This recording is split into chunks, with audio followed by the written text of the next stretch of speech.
সাম্প্রতিক সময়ে বাংলাদেশের যখন ম্যাচ যখন শেষ হয়, তখন আমাদের অনেক আক্ষেপের জায়গা থাকে। বাংলাদেশ যখন ম্যাচটা জিততে পারে না বা একটুর জন্য যখন ম্যাচটা ড্র করে, তখন আমাদের মধ্যে অনেক কষ্ট হয় এবং সেই কষ্টর অন্যতম একটা বড় জায়গা জুড়ে থাকে আমাদের একটা প্রপার নাম্বার 9 না থাকার আক্ষেপ।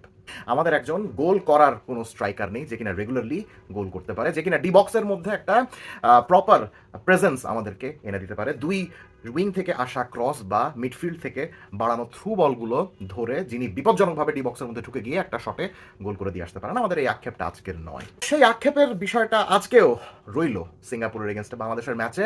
আমরা আজকেও ওই আক্ষেপটাই ফিল করতে পারলাম যে বাংলাদেশের নাম্বার 9 নেই কোনো। কিন্তু আজকে সিঙ্গাপুরের এগেনস্টে বাংলাদেশের ম্যাচ দেখে আমার আরেকটা জিনিস মাথায় আসলো। আমরা সবসময় যে নাম্বার 9 নিয়ে আক্ষেপ করি, বাংলাদেশের খেলার স্টাইলের যে অবস্থা, একটা প্রপার নাম্বার 9 যদি আসেও, সে প্রপার নাম্বার 9 কি আদৌ গোল করতে পারবে? আমার কাছে আজকে বাংলাদেশের খেলা দেখে সেই জিনিসটা মনে হয়নি। আজকে এই জিনিসটা আমি আরো নতুনভাবে উপলব্ধি করলাম। আমি শিওর আপনারা যারা যারা আজকের খেলাটা সম্পূর্ণ দেখেছেন তারাও হয়তোবা আমার এই কথাটার সাথে রিলেট করতে পারবেন। দেখেন, বিশ্বসেরা স্ট্রাইকার কিন্তু একা একা সেরা হতে পারেন না। তার জন্য একটা প্রপার সাপোর্ট সিস্টেমের দরকার হয়। তার দুই পাশে প্রপার কিছু উইঙ্গার থাকতে হয়, তার পেছনে ইন্ডাস্ট্রিয়াস মিডফিল্ডার থাকতে হয়, একটা ক্রিয়েটিভ অ্যাটাকিং মিডফিল্ডার থাকতে হয়, একটা প্রপার ফুল ব্যাক থাকতে হয় যে কিনা ওই স্ট্রাইকারের মুভমেন্ট অনুযায়ী প্রপারলি আন্ডারল্যাপিং করতে পারেন, ওভারল্যাপিং করতে পারেন। আপনি চিন্তা করে দেখুন, বাংলাদেশের খেলার স্ট্রাকচারের মধ্যে আপনি ওইসব জিনিসপত্রগুলো কি পান? আপনি চিন্তা করে দেখুন, আপনি যখন ম্যানচেস্টার সিটির খেলা দেখেন তখন আর্লিং হালান্ডের মুভমেন্ট আপনার কত জোস লাগে, রাইট? আপনি যখন রিয়াল মাদ্রিদের যখন খেলা দেখেন, তখন ক্রিস্টিয়ানো রোনালদো যখন খেলতেন, কারিম বেনজেমার সঙ্গে যখন খেলতেন, অনেক জোশ লাগতো না? বা আপনি বার্সেলোনার কথা চিন্তা করেন, যখন মেসি খেলতেন, সুয়ারেজের সঙ্গে যখন খেলতেন, যখন উনি নেইমারের সঙ্গে খেলতেন, তারা অনেক গোল করতেন, দেখতে অনেক বেশি জোশ লাগতো। কিন্তু আপনি দেখেন তাদের প্রত্যেকের মধ্যে কিন্তু একটা কম্বিনেশন ছিল। এগুলো তো বড় বড় দল, সব বড় বড় দলের কথা আপনি বাদ দেন, আপনি মিড লেভেলের যে কোনো টিম, জলাতান ইব্রাহিমোভিচের সুইডেন, বা আর্লিং হালান্ডের নরওয়ে, বা মোহাম্মদ সালাহর ইজিপ্ট, এসব দলগুলো দেখেন, তারা কিন্তু মোটামুটি একজন দুজন সুপারস্টার নিয়ে কিন্তু খেলে। কিন্তু তাও তারা কিন্তু গোল করে। কেন গোল করে? বিকজ তাদের কোচের একটা প্রপার প্ল্যান থাকে যে আমি আমার এই স্ট্রাইকারটাকে, এই নাম্বার 9টাকে কিভাবে খেলাবো। অ্যাটাকিং একটা কম্বিনেশন থাকে। অ্যাটাকিং কম্বিনেশনটা কি জিনিস? অ্যাটাকিং কম্বিনেশন হলো আমার উইঙ্গারের সাথে আমার মেইন যে নাম্বার 9 তার যেন একটা সিনার্জি থাকে। আমার যে মিডফিল্ডার, যে বক্স টু বক্স মিডফিল্ডার, সে যখন হাফ স্পেসে ডিরেক্টলি ঢুকে যাবে, তখন আমার ফুল ব্যাকটা যেন তাকে ওভারল্যাপিং না করে, বা ওভারল্যাপিং করলেও মিডফিল্ডের ওই খেলোয়াড়টার সঙ্গে যেন প্রপারলি কমিউনিকেট করে যেন ওভারল্যাপিং করে।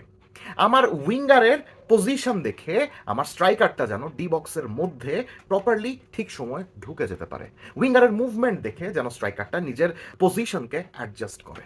এই যে দেখেন, আমরা কিন্তু অনেক গোলই দেখি স্ট্রাইকারদের, এবং উইঙ্গারদেরও কিন্তু অনেক গোল দেখি। এগুলো কিন্তু আন্দাজে হয় না। এগুলোর পিছনে ট্রেনিং গ্রাউন্ডে অনেক অনুশীলন হয়, একই ধরনের প্যাটার্ন বারবার কিন্তু তারা প্র্যাকটিস করেন, যে আমার সঙ্গী যিনি উইঙ্গার রয়েছেন তিনি এই ধরনের সিচুয়েশনে এই অ্যাকশনটা করবেন, এই অ্যাকশনটা করার প্রেক্ষিতে আমি ডি বক্সের মধ্যে এই অ্যাকশনটা করব, তাই আমার গোল হবে। আবার আমি যখন ডি বক্সের মধ্যে ধাম করে মাঝখান দিয়ে ঢুকে যাব, তখন আমার একটা সতীর্থ যেন উইডথ মেনটেন করে। আমি যখন বলটা হোল্ড করব, তখন আমার একটা সতীর্থ যেন সামনে থার্ড ম্যান একটা রান নিয়ে চলে যায়, যাতে সে একটা প্রপারলি ক্রস দিতে পারে ডি বক্সে থাকা কোনো একটা সতীর্থর দিকে উদ্দেশ্য করে। আমি কিন্তু দেখেন মোটামুটি একটা প্যাটার্ন এক্সপ্লেইন করলাম, যে অ্যাটাকিং প্যাটার্নগুলা এরকম হতে পারে, যে একটা স্ট্রাইকারের সাথে তার মিডফিল্ডার এবং ফুল ব্যাকদের যে সিনার্জিটা এই ধরনের প্যাটার্নগুলো গ্রো করতে সাহায্য করে। আপনি দেখবেন এরকম প্যাটার্নের গোল অনেক রিপিটেডলি হয় কখনো কখনো, যে একটা স্ট্রাইকার একই ধরনের গোল করছেন, একটা মিডফিল্ডারের সাথে তার একই ধরনের কম্বিনেশন হচ্ছে। এই যে এত বড় আমি ডিসক্রাইব করলাম, এটার পেছনে মেইন কারণ হলো গিয়ে আমি আমাদের বাংলাদেশের খেলার মধ্যে কোনো অ্যাটাকিং কম্বিনেশন দেখি না। আমাদের কম্বিনেশন খালি একটা জিনিসই হয়, আমরা যখন খেলাটা স্টার্ট করি তখন আমাদের গোলকিপারটা বল নিয়ে থাকেন ডি বক্সের মধ্যে, তার দুই পাশে দুজন সেন্টার ব্যাক ডি বক্সের দুই পাশে দাঁড়িয়ে থাকেন, এবং গোলকিপারের পা থেকে তখন বলটা রিসিভ করার জন্য ডিফেন্সিভ মিডফিল্ড বা সেন্ট্রাল মিডফিল্ড জোনগুলো থেকে হামজা চৌধুরী নেমে আসেন। হামজা চৌধুরীর দেখা দেখি সোহেল রানাও নেমে আসেন, এবং তারাই বেসিক্যালি ইনিশিয়াল বিল্ড আপের ব্যাপারে বাংলাদেশকে সাহায্য করেন। আবার কখনো কখনো আমরা দেখি, যেহেতু আমাদের প্রপার নাম্বার 9 নাই, আজকে সিঙ্গাপুরের এগেন্স্টে ম্যাচটাতে আমরা কি দেখলাম, অনেক ক্ষেত্রে আমরা দেখলাম যে হামজা চৌধুরী যখন বিল্ড আপ করছিলেন, তখন সামনে থাকা যিনি কিনা মেইন আমাদের নাম্বার 9 এই ম্যাচের, মোরসালিন, সেই শেখ মোরসালিন নামতে নামতে নামতে নামতে ডিফেন্সিভ মিডফিল্ডের জোনে চলে এসেছেন। আমরা তাকে অনেক আদর করে ফলস নাইন ডাকি। হ্যাঁ, ফলস নাইন ডাকার পেছনে মেইন কারণ যে সে সবসময় ডি বক্সের মধ্যে থাকবে না, সে পেছনে নেমে আসবে। কিন্তু পেছনে নেমে এসে আপনার কি লাভ যদি আপনি আপনার পাসিং যদি আপনার ঠিক না হয়, যদি আপনি প্রপারলি একটা বল রিসিভ না করতে পারেন, যদি আপনি ইনিশিয়ালি বিল্ড আপের ক্ষেত্রে দলকে সাহায্য না করতে পারেন, তাহলে তো আপনি ফলস নাইন হইলেন না, তাহলে তো আপনি কমপ্লিটলি ফলস প্লেয়ার হয়ে গেলেন, তাই না? সেম গোস ফর আমাদের উইঙ্গার ফয়সাল আহমেদ ফাহিম। আমি জানি না তাকে কেন লেফটে খেলানো হচ্ছে এবং ফাহমিদুলকে রাইটে কেন খেলানো হচ্ছে, আমি জানি না কমপ্লিটলি। প্রবাবলি কোচ ভেবেছেন যে ফয়সাল আহমেদ ফাহিমকে বাম দিকে খেললে হয়তো বাংলাদেশ অনেক ভালো একটা আউটপুট পাবে। কি আউটপুট আমি গত ম্যাচেও দেখিনি, আজকেও দেখতে পারলাম না। তিনি ঠিকমতো বল রিসিভ করতে পারেন না, তিনি যখন শট নেন তখন তার পায়ে জোর থাকে না। আমি জানি না বাংলাদেশের ফরওয়ার্ডরা কি তাদের ট্রেনিংয়ে কি শুটিং প্র্যাকটিস করে না, বা তাদের কি ওই ডায়েটারি প্ল্যান নাই যে একটা শ্যুট করলে জোরে অ্যাটলিস্ট পোস্ট বরাবর শট তো হবে ভাই, সেটা হচ্ছে না। যেই কথাটা বলে ভিডিওটা শুরু করলাম সেই কথাটাই বলতেছি, আমি আসলে বাংলাদেশ টিমের মধ্যে একটা অ্যাটাকিং প্যাটার্ন দেখতে চাই। এই যে হামজা চৌধুরী, আমাদের টিমের খেলা যখন বিল্ড আপ হয়, আমাদের পায়ে যখন বল থাকে, তখন উনি একদম নিচে নেমে আসেন, বলটা নিয়ে আবার উনি সামনে চলে যান। আবার বাংলাদেশ যখন বল হারায় তখন আমরা দেখি Hamza Chowdhury is one of the very first player who goes up and process the opposition defender.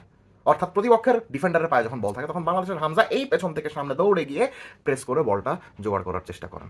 এই একটা প্যাটার্ন ছাড়া আপনি আমাকে বাংলাদেশের অ্যাটাকারদের, ফরওয়ার্ডদের একটা অ্যাটাকিং প্যাটার্ন দেখান, যে প্যাটার্নটা দিয়ে তারা গোল করতে পারে বা অ্যাটলিস্ট একটা গোলের সুযোগ সৃষ্টি করতে পারে। আমি জানি না, বিকজ মিডফিল্ড থেকে ফরওয়ার্ডে যাওয়া পর্যন্ত হামজা চৌধুরীর পা থেকে যখন বলটা চলে যায়, শামিদ সোমের পা থেকে যখন বলটা চলে যায়, তখন বাংলাদেশের ফরওয়ার্ডরা কি কম্বিনেশনটা করেন, কি অ্যাটাকটা করেন, কি প্ল্যান থাকে তাদের ডি বক্সে ঢোকার জন্য, আমার এই জিনিসটা দেখার খুব ইচ্ছা। সিঙ্গাপুরের এগেন্স্ট আমি সেই জিনিসটা দেখিনি।